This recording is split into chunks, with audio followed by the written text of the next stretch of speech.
स्वागत है आप सभी का सीएनबीसी आवाज पर। आप देख रहे हैं खिलाड़ी नंबर 1, हफ्ते का आखिरी कारोबारी सत्र, क्योंकि कल दरअसल महाशिवरात्रि के चलते बाजार बंद होंगे। तो इसी हफ्ते आज ही एक्सपायरी होगी और आज ही दरअसल हम खिलाड़ी नंबर 1 के इस गेम शो को भी क्लोज करेंगे इस हफ्ते के लिए। बहरहाल बाजार की चाल थोड़ी सी वॉलेटाइल हो चुकी है। शुरुआत दमदार थी, 22,523 के लेवल्स पर हमने कारोबार की शुरुआत की, लेकिन मार्केट कभी नीचे तो कभी ऊपर और अब फिर से नीचे की तरफ ही जा रहा है। तो 11 पॉइंट हल्की सी सही लेकिन गिरावट के साथ कारोबार। निफ्टी बैंक फिर घूमा है नेगेटिव टेरिटरी में आता हुआ और ये दूसरा अटेम्प्ट फेल हुआ है तेजी में बने रहने का। तो 165 अंकों का नुकसान। मिड कैप इंडेक्स 250 पॉइंट ऊपर था, अब करीब 225 अंकों की बढ़त में कारोबार करता हुआ। अभी भी एडवांस डिक्लाइन रेशियो पॉजिटिव है, बढ़ने वाले शेयरों की संख्या ज्यादा है। 2:1 का रेशियो इस समय सामने उभर कर आया है। यह है अब तक की स्थिति। मेटल कंपनियों में जोरदार खरीदारी, Tata steel, JSW, Hindalco out perform करते हुए। टाटा स्टील देखिए अच्छा खासा योगदान दे रहा है। उसके साथ ही हमने देखा LTI, माइंट्री, Bajaj auto, Bajaj Finserv जैसे काउंटर्स पार्टिसिपेट कर रहे हैं। एमएनएम में ब्लॉक डील के चलते कुछ मुनाफा वसूली, रिलायंस में कुछ दबाव बना है। बीपी, आईसीआईसीआई बैंक जैसे काउंटर्स हैं जहां पर हम देख रहे हैं हल्की हल्की मुनाफा वसूली की पोजीशंस बनी हुई हैं। यह आपके लिए अब तक की तस्वीर है। अब रिटर्न्स की स्थिति क्या बनी है कल दोपहर 3:30 बजे तक, वो पहले आपकी स्क्रीन पर लेकर आएंगे। और अब आप देखेंगे तो आशीष कयाल आगे चल रहे हैं 2-2.25% के रिटर्न्स के साथ। 1% से ज़्यादा के रिटर्न्स अमित के। हालांकि सोनी के लिए हफ्ता थोड़ा सा पेचीदा साबित हुआ, करीब -3.5% के रिटर्न्स। वो एक स्टॉक बिगड़ा, स्टॉप लॉस ट्रिगर हुआ, उससे पूरा दरअसल इनके रिटर्न्स डीरेल हुए हैं। तो आज के लिए खासतौर से कंस्ट्रिंग एक्सपायरी है और कल और आज में अच्छा मोमेंटम मार्केट ने दिखाया। अप्रोच क्या रहेगी अमित बताइए, ये 22,500 के ऊपर क्लोज की उम्मीद करें या नहीं? देखिए, कल जो हिसाब से रिकवरी देखने मिली है, इंटरनल स्ट्रेंथ पे, मतलब अगर इंटरनल ब्रेथ भी देखा जाए इंडेक्स का तो सुधरा है। तो एक सपोर्ट जो है ऊपर में शिफ्ट हुआ है, 12,350 एक इमीडिएट सपोर्ट साबित हो सकता है। और अगर ऊपर की बात करें तो यस चांसेस है 22,550 से लेके 22,600 तक निफ्टी जा सकता है। ओके, 22,600 तक के लेवल्स आगे देखने को मिलेंगे, अटेम्प्ट किया जा सकता है उस तेजी की तरफ। आशीष, आपकी अप्रोच क्या रहेगी आज? देखिए, ओवरऑल जो मार्केट का मूड है वो बाय साइड पे ही है। यहाँ पर मोमेंटम थोड़ा कम हो सकता है क्योंकि काफी अच्छी रैली हमने देख ली, जो लो से शुरू हुई थी करीबन 21,800 के आसपास से, और 22,500 पे निफ्टी आ चुका है। तो यहाँ पे कंसोलिडेशन पॉसिबल है, लेकिन बाय ऑन डिप्स का सिनेरियो रहना चाहिए। यहाँ पर अगर आपको कोई भी डिप मिलती है 22,380 के आसपास तो एक बाइंग अपॉर्चुनिटी अच्छी मिलेगी। नीचे 22,250 का स्टॉप लॉस लगा सकते हैं और ऊपर में टारगेट जो हमारा है 22,550 के आसपास निफ्टी शायद दिखा सकता है। तो ओवरऑल रुझान बाय ऑन डिप्स का ही है और चुनिंदा स्टॉक्स में हम बाइंग देख सकते हैं। मिड कैप, स्मॉल कैप में बाइंग वापस से इमर्ज हो सकती है। कल हमने थोड़ा सेलिंग प्रेशर देखा था, लेकिन आज के दिन में बाय करके ही चलना पड़ेगा। ओके, बाय करके ही जाना ज्यादा बेहतर रहेगा। सोनी, आप कैसे मार्केट को देख रही हैं और आपकी आज की स्ट्रैटेजी क्या रहेगी? गुड मॉर्निंग हर्षदा जी। यहाँ पे जो निफ्टी मुझे लगता है कि 22,400 पे काफी स्ट्रॉन्ग सपोर्ट है और आज की एक्सपायरी अगर हम देखेंगे तो 22,550 से लेके 22,600 के लेवल्स को टेस्ट कर सकता है। सो एक पॉजिटिव आउटलुक बनता है। कल एफआईएस का भी आउटलुक काफी पॉजिटिव है। So most likely second half of the day में यहाँ पे हमको एक पॉजिटिव साइड नजर आ सकता है टुवर्ड्स 22,600। 22,600 की तरफ अटेम्प्ट होगा, उम्मीद तो ये भी है। तो चलिए, ट्रेड्स कौन से काम आएंगे वो आपकी स्क्रीन पर लेकर आते हैं। पहले तो आप दिखाइए सोनी का पोर्टफोलियो। एक्सिस बैंक का ट्रेड जो इन्होंने दिया था ये अभी भी होल्ड कर रही हैं और आज इनफैक्ट फेडरल बैंक भी बाय साइड पर था, कल इन्होंने प्रॉफिट बुक कर लिया वहां पे। सोनी, नया सौदा? जी, मेरा यहाँ पे पहला सौदा रहेगा बिरला सॉफ्ट में। आईटी में एक अच्छे मोमेंटम पे अभी नजर आ रहा है। सो बिरला सॉफ्ट एक बाउंस कर रहा है। करंट लेवल 776 पे आप बाय कर सकते हैं और यहाँ पे जो टारगेट है वो 840, 860 रहेगा। स्टॉप लॉस लगाना है 770 के स्टॉप लॉस के साथ तेजी की पोजीशन आप लेकर चले। बिरला सॉफ्ट में 840 आपके लिए टारगेट का काम करेगा। ये स्टॉक आपकी स्क्रीन पर आ चुका है। 776 पर खरीदारी की सलाह सोनी की है। ठीक है, आशीष का पोर्टफोलियो देखें तो जुबिलेंट फार्मोवा एग्जिट किया कल करीब 600 के लेवल्स पर।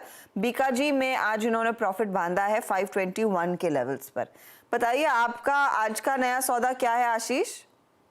देखिए, आज जो मैं स्टॉक लेना चाहूंगा वो है अवंती फीड। यहाँ पर बहुत अच्छा एक मोमेंटम नजर आ रहा है। एक राउंडिंग बॉटम का काइंड ऑफ पैटर्न भी बना है और वहां से ब्रेकआउट भी आ रहा है और साथ ही में वॉल्यूम्स काफी अच्छे खासे पिकअप हो रहे हैं अवंती फीड पे, तो यहाँ पर बाय करने की राय होगी। गुंजाइश है, स्टॉक करीबन टारगेट 605 का छू सकता है, मोमेंटम अच्छा लग रहा है और स्टॉप लॉस लगाना होगा 533 का। 533 के स्टॉप लॉस के साथ एक ट्रेड तेजी की तरफ लेंगे। 605 आपके लिए टारगेट रहेगा। ये है आपके लिए अवंती फीड्स का काउंटर। इस पर आशीष भी सुबह में डिटेल्स दे रहे थे, आशीष वर्मा, कि क्या वजह है तेजी की।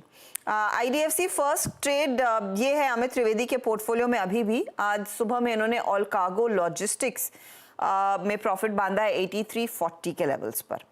अमित, क्या जोड़ेंगे नया? देखिए, जमुना ऑटो इंडस्ट्री पे ध्यान रखना चाहिए। इसका स्ट्रक्चर थोड़ा इंटरेस्टिंग है। काफी मल्टी मंथ कंसोलिडेशन के बाद लास्ट वीक में यहाँ पर एक ब्रेकआउट आया था। आज भी थोड़ा कूल ऑफ आया है और अगेन एक वापस से थोड़ी स्टेबिलिटी स्टॉक में आ रही है। रिस्क टू रिवॉर्ड काफी फेवरेबल है। So Jamuna auto industry current market price पे बाई करके 125 का स्टॉप लॉस रखना चाहिए और ऊपर जो टारगेट देख रहा हूँ उसका देख रहा हूँ। आपका टारगेट समझ नहीं आया अमित, दोहराएंगे प्लीज। ठीक है, जमुना ऑटो पे ध्यान रख सकते हैं। जमुना ऑटो में मल्टी मंथ कंसोलिडेशन के बाद लास्ट वीक अच्छा खासा एक ब्रेकआउट आया था। उसके बाद अभी 130 128 के जो सपोर्ट है उसके ऊपर सस्टेन कर रहा है, तो रिस्क टू रिवॉर्ड काफी फेवरेबल है। सो जमुना ऑटो बाय कर सकते हैं। 125 का स्टॉप लॉस रखना चाहिए और ऊपर में टारगेट 150 का। 150 का टारगेट, वही नहीं सुनाई दिया था हमें। 150 के लिए एक अपॉर्चुनिटी बाय साइड की जमुना ऑटो में। 125 का आप स्टॉप लॉस लगाकर जाएंगे। सोनी, दूसरा ट्रेड इस समय देंगी या रुकेंगी? जी हर्षदा जी, दूसरा ट्रेड भी अभी जोड़ना चाहूंगी, वो है बायोकॉन में। बायोकॉन हम देखेंगे तो एक पॉजिटिव आउटलुक बन रहा है। हायर कॉल स्ट्राइक्स में ओपन इंटरेस्ट अनवाइंड हो रहे हैं 290 300, सो काफी बुलिश आउटलुक बनता है। यहाँ पे बायोकॉन करंट लेवल 283.5 प्राइस में से आप ले सकते हैं। स्टॉप लॉस लगाए 272 और टारगेट है 320 325। 325 के टारगेट के लिए बायोकॉन बाय साइड का ट्रेड 272 स्टॉप लॉस का काम करेगा। अमित, जमुना ऑटो के साथ दूसरा ट्रेड?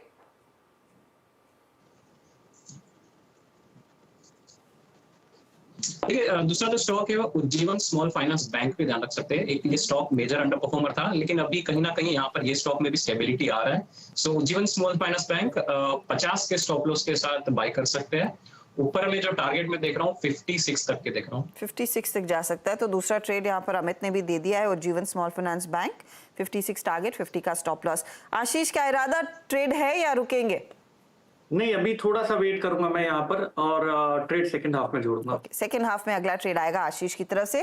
वैसे अमित और सोनी ने अपना पोर्टफोलियो पूरा कंप्लीट कर लिया है। क्या रिटर्न्स बन रहे हैं उस पर नजर डालेंगे। इस बीच फोकस करते हैं राइट्स पर। स्टॉक में हमने देखा है, वैसे भी ओवरऑल जो रेलवे कंपनियां हैं उसमें हमने देखा एक अच्छा खासा रिटर्न पिछले 6-8 महीनों में बना है। अब कंपनी के लिए दरअसल ऑर्डर बुक की पोजीशन मजबूत हो चली है। हाल ही में कंपनी ने अबू धाबी पोर्ट ग्रुप के साथ करार किया। डिजिटल इंफ्रा और इलेक्ट्रिक यहाँ पर इंटरकनेक्शन एंड ट्रेड के लिए ये करार हुआ है। क्या रोड मैप है इस समय, आगे ऑर्डर विंस का क्या स्थिति है, इस सब पर बातचीत करने के लिए कंपनी के चेयरमैन और मैनेजिंग डायरेक्टर राहुल मित्तल हमारे साथ हैं। मित्तल साहब, स्वागत है आपका। इनफैक्ट रेलवे काउंटर्स ने इस वित्त वर्ष में बहुत ही जोरदार रिटर्न कमा कर दिए हैं एंड इट्स ऑल कर्टसी आप लोगों की ऑर्डर बुक्स बहुत बढ़िया रही हैं। तो पहले तो मैं इस समय आपसे ये समझना चाहूंगी, राइट्स की इस पिछले क्वार्टर के अंत में या फिर मार्च के पहले महीने में किस तरह के ऑर्डर्स पर आप बैठे हैं? FY24 की समाप्ति कितनी बड़ी ऑर्डर बुक के साथ होगी? जी नमस्कार। देखिए, राइट्स की एक सबसे बड़ी स्ट्रेंथ ये है कि हम शायद we are the only PSU consultancy company या even a private consultancy company जो तमाम इंफ्रास्ट्रक्चर सेक्टर्स में एक्सेप्ट में भी ऑयल एंड नेचुरल गैस हम इंफ्रास्ट्रक्चर कंसल्टेंसी करते हैं, चाहे वो metro, rail infra, airports, highway, तमाम इंफ्रास्ट्रक्चर सेक्टर्स में। 31 दिसंबर को हमारी ऑर्डर बुक 5500 करोड़ थी, जिसमें 2600 करोड़ कंसल्टेंसी थी, 2300 करोड़ टर्न की थी, 300 करोड़ का हमें नया फ्रेश ऑर्डर मिला एक्सपोर्ट और रोलिंग स्टॉक का मोजाम्बिक का, और 300 करोड़ लीजिंग और हमारी सब्सिडियरी का था। सबसे बड़ी गर्व की बात ये थी कि हमारे इस क्वार्टर में हमने एक माइलस्टोन अचीव किया, जो हमारा एक विजन था, हमने एक ड्रीम थी, हमने माइलस्टोन अचीव किया। हमने 100+ ऑर्डर्स अचीव किए इस क्वार्टर में, totalling to more than 600 crore. तो now we are a 1 order a day company. तो हमारा जो एक गोल था कि हम एक 1 ऑर्डर अ डे कंपनी हो पाए, हम गर्व के साथ कह सकते हैं कि इस क्वार्टर में हम हो पाए। Congratulations on that. तो हर दिन आप एक नया ऑर्डर बैग कर रहे हैं, लेकिन एग्जीक्यूशन इन ऑर्डर्स में कितनी जल्द हो पा रहा है राहुल जी? कंसिडरिंग क्लियरली आपके पास काफी बिजनेस आ रहा है, तो एग्जीक्यूशन कैपेबिलिटीज को बरकरार या बेहतर रखने के लिए फिर कंपनी की क्या स्ट्रैटेजी होगी? देखिए, कंसल्टेंसी जो होती है उसमें 2 तरह के ब्रॉडली ऑर्डर्स होते हैं। एक kind of feasibility report, consultancy report, जो शॉर्टर टाइम फ्रेम में होते हैं, और दूसरे कैटेगरी के ऑर्डर्स होते हैं जो प्रोजेक्ट मैनेजमेंट कंसल्टेंसी के होते हैं। सपोज आप एक एयरपोर्ट या मेट्रो या रेल इंफ्रा बना रहे हैं जो 2 से 3 साल लगते हैं, तो उस दौरान हम प्रोजेक्ट मैनेजमेंट कंसल्टेंसी करते हैं और वो माइलस्टोन्स पेमेंट के होते हैं। परंतु जैसा आपने सही कहा, हमारी ऑर्डर बुक जिस रफ्तार से बढ़ रही है, हमारी पूरी इस पे फोकस है कि हम एग्जीक्यूशन पे more effective utilisation of our resources and even induction of resources. हमने करीब पिछले कुछ महीनों में करीब 150 लोग fresh of different skills induct करने शुरू कर दिए हैं। So this is a big jump for us to tackle ये जो हमारे अपकमिंग ऑर्डर्स हैं। ओके, तो उस पर्सपेक्टिव से आपने मुझे याद है कहा था कि FY 24-23 से काफी बेहतर रहेगा। We'll end this month in a couple of days, in another fortnight rather. बताइए आप क्या डिलीवर करेंगे FY 24 के लिए, और कुछ इंडिकेशन कि FY 25 का साल कैसे रहेगा on the back of these big order wins? इसी FY 24 जब हमारा शुरू हुआ था, हमारे 2 मेजर चैलेंजेस थे। वन वाज दैट जो हमारा एक्सपोर्ट ऑफ रोलिंग स्टॉक का एक मेजर रेवेन्यू स्ट्रीम होता है, जो एक हाई टॉप लाइन और एक हाई मार्जिन रेवेन्यू स्ट्रीम होता है, वो हमें पिछले करीब 3-4 साल में कोविड और उसके बाद हमें कोई फ्रेश ऑर्डर नहीं मिला। So that was a big challenge because इसका एक हिट हो रहा था।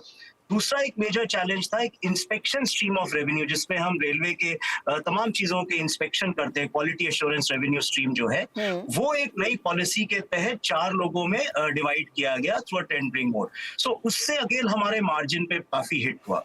तो FY 24 में हमारा ये एम था कि जो हमारा project consultancy stream of revenue है, उसको हम मैक्सिमाइज करें to minimise the impact of these 2 challenges. तो FY 24 हमारा एम रहेगा कि हम FY 23 के जितने क्लोज आ पाए, परंतु FY 25 जैसे अब हमें पहला एक्सपोर्ट ऑर्डर मिल गया करीब 4 साल बाद, हमारे ये कंसल्टेंसी के फ्रेश ऑर्डर्स इस रेट पे मिल रहे हैं। जैसे ये रेवेन्यू जनरेट करेंगे in the coming FY, our aim will be that FY 24 you will see a substantial growth in EBITDA vis-a-vis the base year of 22-23। Okay, तो substantial growth of course EBITDA में देखने को मिलेगी। मैं एक चीज आपसे समझना चाहूंगी, जो रीसेंट ऑर्डर विंस है, ये जो अबू धाबी पोर्ट्स ग्रुप के साथ आपने करार किया, एग्जैक्टली क्या काम है, और इस तरह के ऑर्डर्स अब आपके हाथ और लगने के आसार हैं? देखिए, ये एक MOU हमने साइन किया है अबू धाबी पोर्ट के साथ। हमने एक MOU साइन किया है। ये हमारी एक ग्लोबल एक्सपेंशन स्ट्रेटजी में एक अहम कदम है। Abu Dhabi port is operating not only in UAE, परंतु करीब 40 कंट्रीज में in all areas of infrastructure, ports, multi modal logistic park, rail connectivity infrastructure, logistic infrastructure. तो ये एक नेचुरल पार्टनरशिप थी हमारे दो giants which are giants in their own area, skill, our legacy, our experience, और both in the upcoming जो ये IMEC corridor as well as tackling other opportunities in the Middle East, as well as Africa and Southeast Asia। इस MOU के तहत हम लोग jointly काफी excited हैं कि आगे हम अपॉर्चुनिटीज टैप कर पाएंगे। मेरा फाइनल क्वेश्चन राहुल जी आपसे ये है, कंसिडरिंग पहले वो एक्सपोर्ट ऑर्डर्स को लेकर दिक्कतें थी, अब अबू धाबी पोर्ट वाले ऑर्डर आ रहे हैं, आई एम अज्यूमिंग और भी आएंगे, तो क्या अब वो एक्सपोर्ट मार्केट भी ज्यादा कंट्रीब्यूट करेगा रेवेन्यू को, और उस लिहाज से फिर ये हाई मार्जिन बिजनेस रहता है, मार्जिन्स भी बेहतर होने के आसार?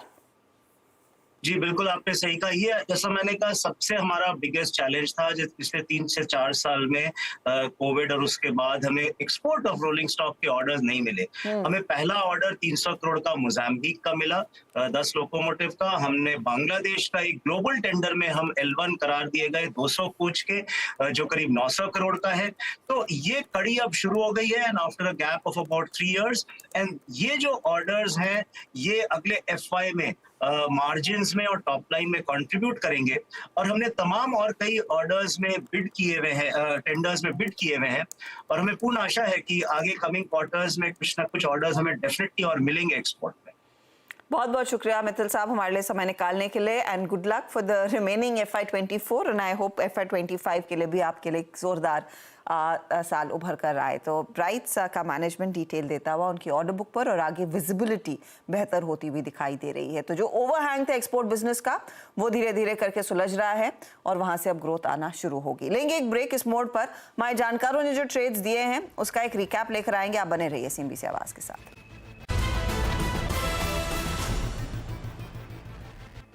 आप देख रहे हैं खिलाड़ी नंबर 1। आपको हम बता रहे थे कि आज दरअसल CCEA की बैठक है और उसमें क्या फैसला निकल कर आएगा। लक्ष्मण रॉय हमारे साथ है ज़्यादा डिटेल्स देने के लिए। लक्ष्मण, क्या अपडेट्स हैं आपके हाथ? देखिए, यहाँ जो मुझे सूत्रों से जानकारी मिली है उसके मुताबिक केंद्र सरकार के कर्मचारियों और पेंशनधारियों के लिए सरकार महंगाई भत्ता बढ़ाने का फैसला ले सकती है। ये महंगाई भत्ता 4% बढ़ाया जा सकता है। अभी 46% महंगाई भत्ता है और ये बढ़ करके 50% हो जाएगा। और ये जो महंगाई भत्ता है ये खास तौर से आपको 1 जनवरी 2024 से लागू करने का प्रस्ताव है। यानी जैसा ही फैसला होगा पिछला एरियर के हिसाब से अगले महीने में इसका भुगतान कर दिया जाएगा। और इस महंगाई भत्ते में बढ़ोतरी से आपको बता दूं कि 50 लाख मौजूदा कर्मचारी हैं, 62 लाख पेंशनधारी हैं, उनको फ़ायदा होने की संभावना है। और इस बार का जो महंगाई भत्ता का बढ़ना है वो अपने आप में काफ़ी महत्वपूर्ण इसलिए माना जा रहा है कि 46% से बढ़कर जैसे 50% होगा तो बेसिक का हिस्सा बन जाता है। उसका महंगाई भत्ता जो बढ़ेगा वो कुल पे बढ़ता है, इसलिए ये बढ़ना अपने आप में सबसे अहमियत रखता है कर्मचारियों पेंशनधारियों के सैलरी के लिए। आज शाम में 4:30 बजे कैबिनेट और CCA की बैठक है और उसमें इस प्रस्ताव को मंजूरी मिलने की पूरी संभावना है। लक्ष्मण, तो एक इम्पॉर्टेंट डेवलपमेंट खासतौर से सरकारी कर्मचारियों के लिए, रिटायरीज के लिए कि महंगाई भत्ता दरअसल आज कैबिनेट की बैठक में इसमें 4% का इजाफा आता हुआ दिखाई देगा, जो 46% से बढ़कर 50% किया जा सकता है। आगे कुछ और डिटेल्स लक्ष्मण के हाथ लगेंगे तो उसकी जानकारी भी हम आपके साथ शेयर करेंगे। एक इम्पॉर्टेंट बैठक आज कैबिनेट और CCA की शाम को होने वाली है। चलिए अब आते हैं खिलाड़ी नंबर 1 पर, और जो ट्रेड्स हमारे जानकारों ने दिए हैं उसका किस तरह का रिटर्न बनता दिखाई दिया है वो आपकी स्क्रीन पर लेकर आएंगे। और स्थिति देखिए, अमित त्रिवेदी ने IDFC फर्स्ट बैंक 90 का टारगेट दिया, 78 का स्टॉप लॉस है। जमुना ऑटो 150 का टारगेट, 125 का स्टॉप लॉस। आज आया एक और, वो है उज्जीवन 56 का टारगेट, 50 का स्टॉप लॉस। सबसे शानदार रिटर्न कौन सा शेयर कमा कर दे रहा है वो है IDFC फर्स्ट, जो कल से आज कैरी किया है 1% के रिटर्न्स इधर। अब आइए अगले पोर्टफोलियो पर। आशीष ने दरअसल अवंती फीड जोड़ा है, एक जगह खाली रखी है, 605 टारगेट है और यहाँ पर 533 स्टॉप लॉस है, 233 नहीं 533, तो वो करेक्ट कीजिएगा। 0.21% का योगदान ये स्टॉक दे रहा है। सोनी के पोर्टफोलियो में 2 नए ट्रेड हैं, एक Birla soft 840 target 770 stop loss और दूसरा बायोकॉन 323 टारगेट और 272 स्टॉप लॉस। इन्होंने एक्सिस बैंक भी कैरी किया है, 1200 का टारगेट है, 1090 का स्टॉप लॉस लेकर चल रही हैं। ओवरऑल सिचुएशन क्या बन रही है रिटर्न्स की? बायोकॉन 0.23% जोड़ रहा है, बिरला सॉफ्ट 0.14, एक्सिस बैंक आज थोड़ा सा नर्म है, इनके रिटर्न्स को नीचे ला रहा है। अब ओवरऑल स्थिति रिटर्न की क्या बन गई है? अमित आगे बढ़ गए हैं, 3.5% के रिटर्न्स इनके, आशीष कयाल 2.78% के रिटर्न्स पर हैं, सोनी का रिटर्न अब -4 है। कोई भी बदलाव होगा तो हमारे जानकार उसका अपडेट जैसे ही देते हैं वो हमारे सोशल मीडिया हैंडल्स पर आएगा और 1 बजे मिड कैप मंत्र में इसका अपडेट लेंगे। और आज दोपहर में ऑफ कोर्स खिलाड़ी नंबर 1 के इस हफ्ते के विजेता से भी होगी बातचीत। Good luck to all 3 of you. लेंगे एक ब्रेक के बाद ध्यान कमोडिटी मार्केट के एक्शन पर।